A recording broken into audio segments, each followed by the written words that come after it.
اعوذ باللہ من الشیطان الرجیم بسم اللہ الرحمن الرحیم۔ عزیزو، دوستو، خواتین و حضرات، میرا نام اسرار قریشی ہے۔ میں ایک ورکنگ پروفیشنل ہوں۔ انڈسٹری میری فارماسیوٹیکل ہے اور جاب میرا مینجمنٹ ہے۔ ایک لمبے عرصے سے میں سینئر مینیجر کے طور پہ کام کر رہا ہوں۔ میں نے 1975 میں کام شروع کیا تھا اور آج 2020 میں مجھے 45 سال مکمل ہو گئے ہیں۔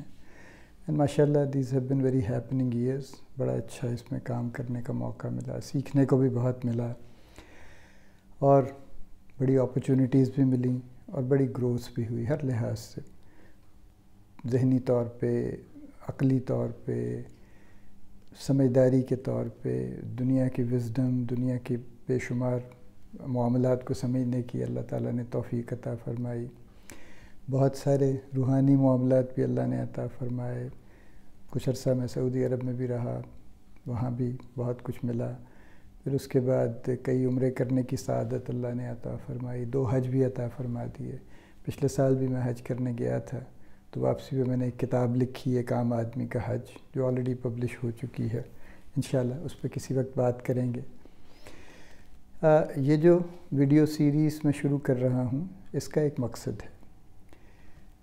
ہر مجھ جیسے شخص کی زندگی میں، جس نے ایک بھرپور زندگی گزاری ہے اور جس نے زندگی سے بہت کچھ سیکھا اور پایا ہے، ایک وقت آتا ہے جہاں اس کو واپس لوٹانا چاہیے ان بہت ساری چیزوں میں سے بہت ساری چیزوں کو جو اس کے پاس ہیں۔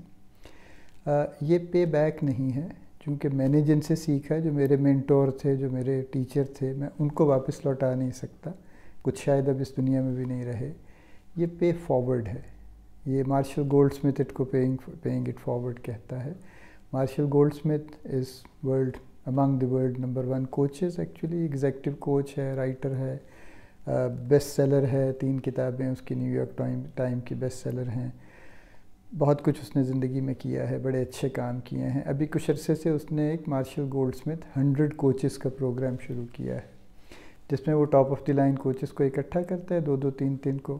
آج کل بھی سیریز اس کی چل رہی ہے کرنٹ کرائسس پہ۔ وہ 2 یا 3 لوگوں کو انوائٹ کرتا ہے، لوگوں سے سوال لیتا ہے اور خود بھی سوال کرتا ہے کہ کیسے اس کرائسس میں کیا کریں، کس طرح سے زندگی گزاریں، آگے کیا دیکھیں۔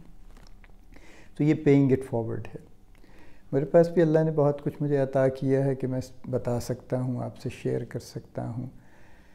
میں آلریڈی کوئی 2-2.5 سال سے ایک بلاگ لکھتا ہوں فارما ویٹرنز کے نام سے۔ ایک ڈیڈیکیٹڈ ویب سائٹ ہے، ورڈ پریس پہ یہ بلاگ پبلش ہوتا ہے، https pharmaveterans.com پہ۔ اور اس میں اپنے فارما کے بہت سے ایکسپیرینسز شیئر کر چکا ہوں آلریڈی۔ اپنی حج کی کچھ رودات بھی میں شیئر کر چکا ہوں اس کے اوپر، اور کرنٹ معاملات پہ کچھ نہ کچھ اس پہ چلتا رہتا ہے۔ ہفتے میں 3 بلاگ میں پبلش کرتا ہوں، اور منڈے، وینسڈے اور فرائیڈے کو۔ تو ابھی منڈے کو میں نے 324 بلاگ ماشاءاللہ پبلش کیا ہے، اور یہ سلسلہ مستقل چل رہا ہے، سوائے ایک بریک آئی تھی بیچ میں، جن دنوں میں 6 ہفتے کے لیے حج پہ گیا تھا، تو اس دوران آبویسلی یہ بلاگ پبلش نہیں ہوئے۔ کیا کچھ ہم گفتگو کر سکتے ہیں؟ بہت کچھ کر سکتے ہیں۔ بہت سارے معاملات ایسے ہیں جو میں پروفیشنلی بات کر سکتا ہوں، جن پہ بہت سارے مینجمنٹ ایشوز ہیں جن پہ میں بات کر سکتا ہوں، اور بہت سارے زندگی کے معاملات ہیں جن پہ میں بات کر سکتا ہوں۔ اسی لیے اس سیریز کا ٹائٹل میں رکھنا چاہتا ہوں life view with Israr Qureshi. By and by میری خواہش ہے کہ میں کچھ اور لوگوں کو انوائٹ کروں اس میں گیسٹس، اور ان سے بھی انپٹ لی جائے اور ان کی بھی باتیں سنی جائیں، اور آپ کے سوال بھی لیے جائیں۔ آپ سوال بھیج سکتے ہیں، میں at the end of it آپ کو ای میل ID دے دوں گا، آپ اس پہ سوال بھیج سکتے ہیں۔ ان سوالوں کو بھی ہم یہاں پہ لے سکتے ہیں۔ ایک طرح کا ایک اوپن فورم یہ ہو جائے گا، جس میں پرابلمس بھی سالو کی جا سکتی ہیں، جس میں کرنٹ افیئرس پہ بھی بات ہوگی انشاءاللہ، اور جس میں زندگی اور پروفیشن یہ الگ الگ چیزیں نہیں ہیں، ساتھ ہی چلتی ہیں، ظاہر ہے، اور بہت سارے اور اس طرح کے معاملات پہ بہت ساری ہم گفتگو کر سکتے ہیں، اور ایک دوسرے سے سیکھ سکتے ہیں۔ جو میں جانتا ہوں میں آپ سے شیئر کر لوں گا، اور جو آپ مجھے بتائیں گے اس سے یقیناً میری بھی کچھ نہ کچھ علم میں اضافہ ہوگا، کیونکہ سیکھنا کبھی رکتا نہیں، زندگی بھر نہ رکنا چاہیے۔ نہ کبھی کوئی آدمی عالم عقل کل ہو سکتا ہے، نہ عالم فاضل ہو سکتا ہے. ہاں فاضل ہو سکتا ہے جو فالتو کے معنوں میں آتا ہے، جو کسی سٹیج پہ جا کے ریڈنڈنٹ ہو جاتے ہیں نا کہ بوڑھے ہو گئے ہیں، بیکار ہو گئے ہیں، فالتو میں. اس طرح کا فاضل اللہ نہ کرے ہوں. لیکن بہرحال یہ کویسٹ جو ہے نالج کی، یہ زندگی بھر چلتی رہنی چاہیے. یہاں سے ہم بات شروع کر رہے ہیں. میں جو کرنٹ معاملات چل رہے ہیں اس پہ ایک چھوٹی سی بات آج کے دن میں کہنا چاہتا ہوں. یہ جو ویڈیوز ہم رکھیں گے انہیں ہم 10 سے 15 منٹ کی ڈیوریشن پہ رکھیں گے، اس سے زیادہ نہیں، چونکہ سبھی لوگ مصروف ہیں اور بات جتنی بھی ہو سکتی ہے وہ کافی ہوتی ہے. یہ اتنا ٹائم اس میں کافی ہو جاتا ہے. ایک پرانی کہانی ہے. ایک گاؤں تھا. ایک دن اس گاؤں کے ایک ہی کنواں تھا اس گاؤں میں، جس میں سب لوگ جس سے پانی لے کے اور اپنے کام چلاتے تھے، پینے کا پانی، نہانے کا پانی، یہ وہ. فصلوں کے لیے تو ظاہر ہے پانی کا معاملہ کچھ اور ہوتا ہے، نہری پانی آ جاتا ہے یا بارانی پانی آ جاتا ہے، تو باقی استعمال کے لیے وہ کنواں سب کے لیے کافی تھا. ایک دن کہیں ایک کوئی آوارہ کتا کہیں کسی طرح سے اس میں جا گرا اور نکل نہیں سکا اور مر گیا اس کے اندر. اب 2-4 دن کے بعد گاؤں والوں کو احساس ہوا، جب اس میں سے بو آنا شروع ہوئی اور جب پانی کے کچھ ان کو محسوس بھی ہوا، تو انہوں نے جھانک وانک کے دیکھا، کسی طرح سے کوشش کی تو سمجھ آ گئی کہ ایک کتا اندر مرا پڑا. اب کتا تو ہمارے حساب سے پھر نجس بھی ہے، ناپاک بھی ہے، تو یہ تو بڑا دوہرا گہرا معاملہ ہو گیا. ایک تو جیسے جانور مر گیا، پھر جانور بھی کتا مر گیا اس کے اندر، اب پانی کا کیا کریں. سوچا ان بیچاروں نے بیٹھ کے کہ ان کی بات سمجھ میں نہیں آئی کوئی خاص، تو پھر وہ امام مسجد کے پاس چلے گئے کہ جی آپ اس مسئلے کا کچھ حل بتائیں. انہوں نے خیر اپنا سوچا، جو بھی ان کے پاس کوئی علم تھا، کوئی کتاب تھی، اس نے دیکھی رکھی. انہوں نے کہا جی آپ ایسا کیجئے کہ آپ اس میں سے 40 ڈول پانی کے نکال کر پھینک دیں تو پانی پاک ہو جائے گا. تو بڑے خوش ہوئے، واپس آئے. انہوں نے 2-4 لوگوں کے ذمہ لگایا جوانوں کے کہ چلو بھئی 40 بالٹیاں نکالو.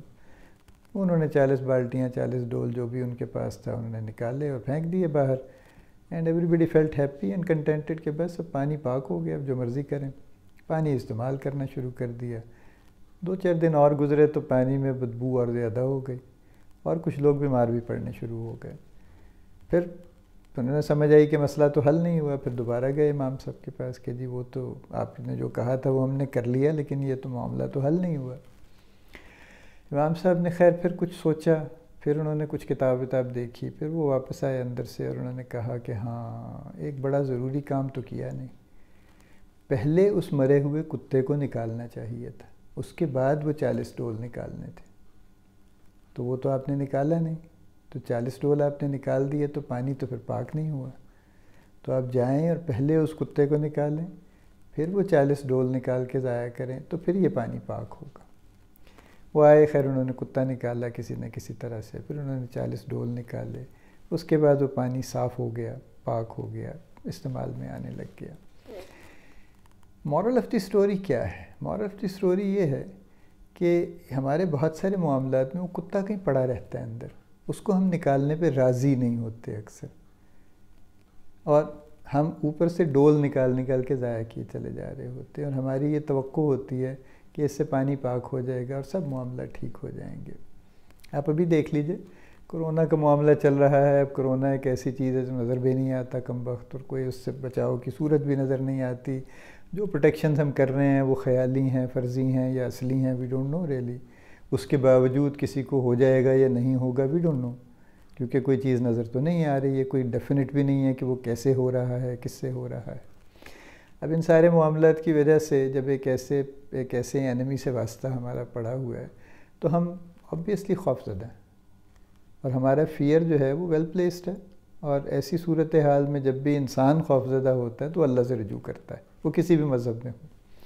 تو ہم نے بھی اللہ سے رجوع کیا ہے. میں کئی دن سے سنتا ہوں روز رات کو 9:30-10 بجے اذانیں شروع ہو جاتی ہیں.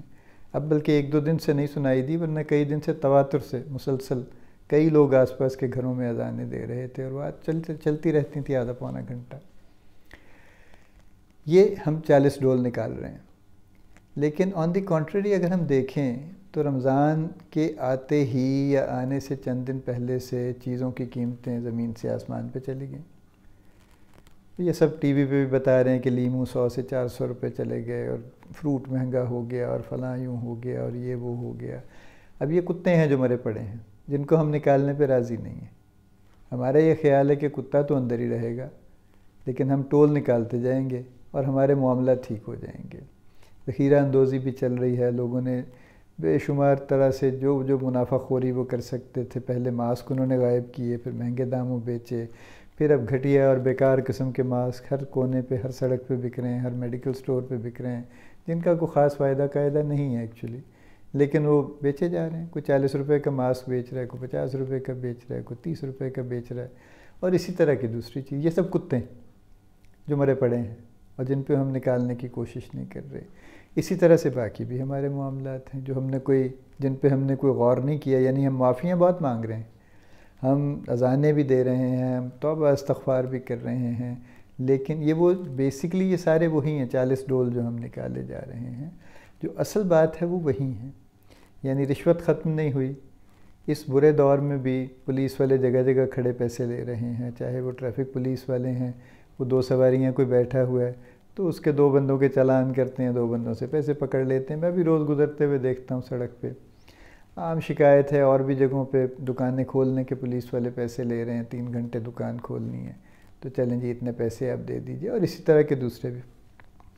اب یہ وہ سارے مرے ہوئے کتے ہیں جو کنویں میں پڑے ہیں، اور میری آج کی بات کا مقصد یہی ہے کہ اگر ہم واقعی چاہتے ہیں کہ کنویں کا پانی پاک ہو جائے اور صاف ہو جائے تو یہ کتے تو نکالنے پڑیں گے، اور اگر ہم یہ کتے نہیں نکالیں گے تو میری تو سمجھ یہی کہتی ہے کہ ہم 40 کیا ہم 400 ڈول بھی نکال دیں گے تو معاملہ کہیں نہیں جائے گا، یہیں رہے گا، پانی پاک نہیں ہوگا، صاف نہیں ہوگا، استعمال کے قابل نہیں ہوگا۔